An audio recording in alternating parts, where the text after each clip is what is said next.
Hey there everyone, this is G-Eidolon, G-Eidolon, or G, all of those work. I first want to just thank every single one of you for giving me such overwhelmingly positive comments and giving me such good feedback, which I'm hoping I took very well, and as you can tell, I lowered my camera down a little bit. I don't have the headphones, which I'm kind of scared about the audio quality, so please tell me if you don't like it or if there's something else I can do that makes it better.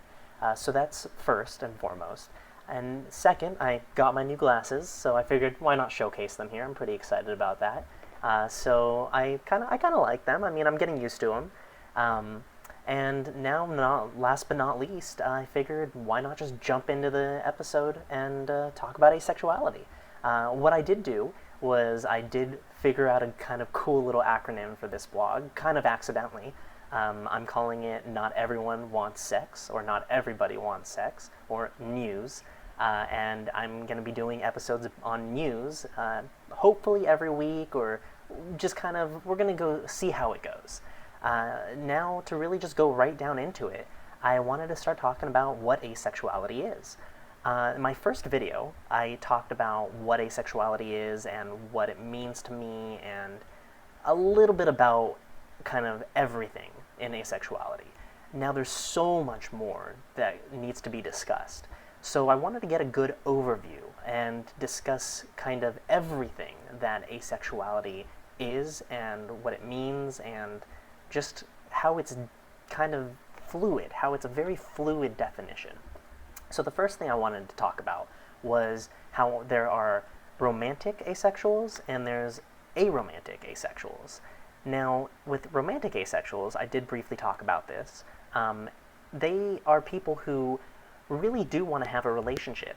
They want to have possibly marriage or a partner or partners, depending on, what type of sexual, or not sexual, but aromantic they are.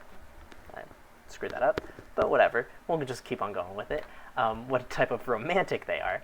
And with that, you have your heteroromantic, homoromantic, biromantic, panromantic, and I can keep on going. There's so many different ones. Now, the other side of it are people who actually are aromantic. They are the same people, and I think a lot of sexual people could understand this a bit better than asexual, because it's kind of like a one-night stand. A one-night stand, to my kind of thought process, is they are people who, you go out, you don't really know them, you kind of have sex with them, and you don't want a relationship with them. It's an aromantic sexual experience for you. Now, aromantic asexuals don't necessarily need that companionship, don't want that companionship. They're fine with friends, and a lot of them really want to have friendships, but they don't need romantic partners. And they also don't need the sexual aspect of it. Now, with that, you also have a very fluid and very wide variety of asexuals. And it's some people, and I'm going to briefly go over some of these, but you have your gray romantics, or gray A, and then you also have your demi-romantic, or demisexual. They are kind of the same, they kind of intertwine with one another, and I'm going to try to explain them as best as I can.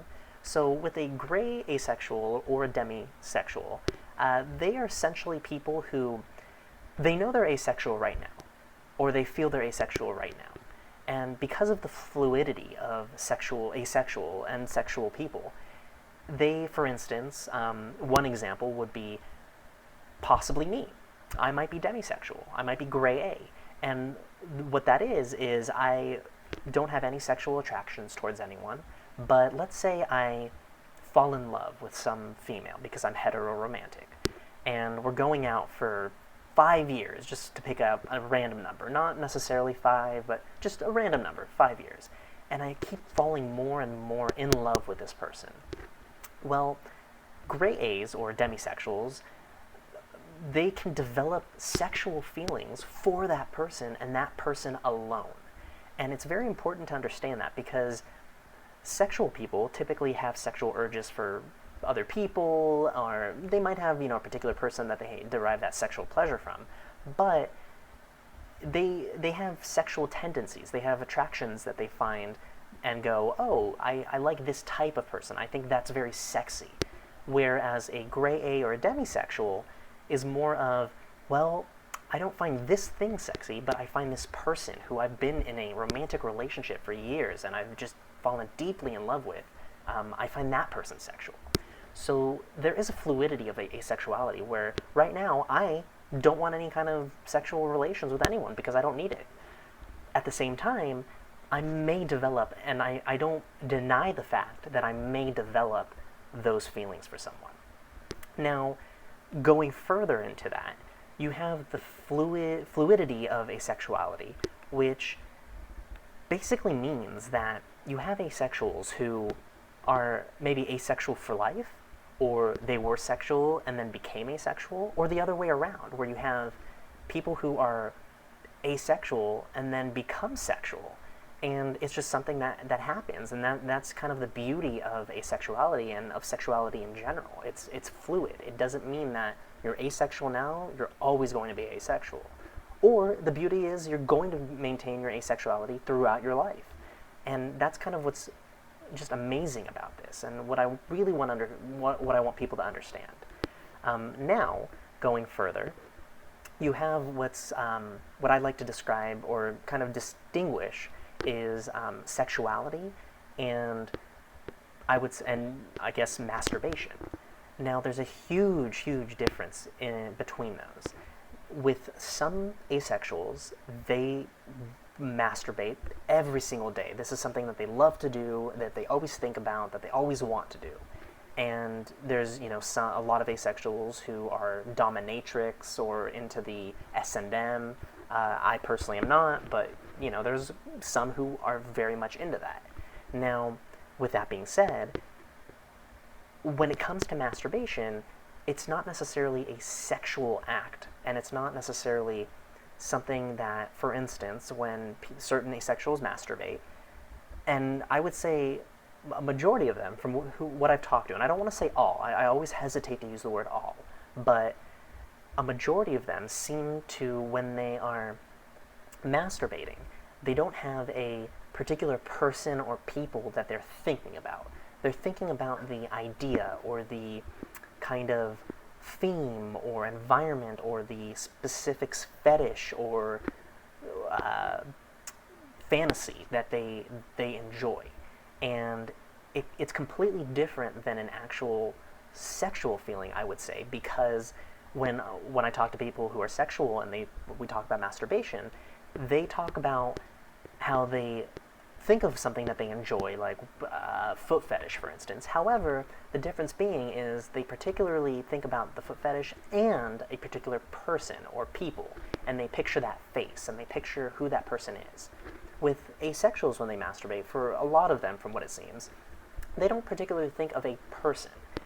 They think of the desire that they have, the fetish, the fantasy, or something like that.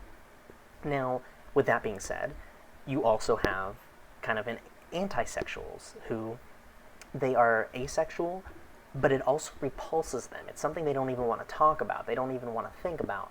Anything sexually related repulses them. And it's one of those things where, you have to be very understanding of these people, because it is something that they strictly do not want to talk about, do not like, and they never will. And that's very much out there. There are some asexual, anti-sexual people.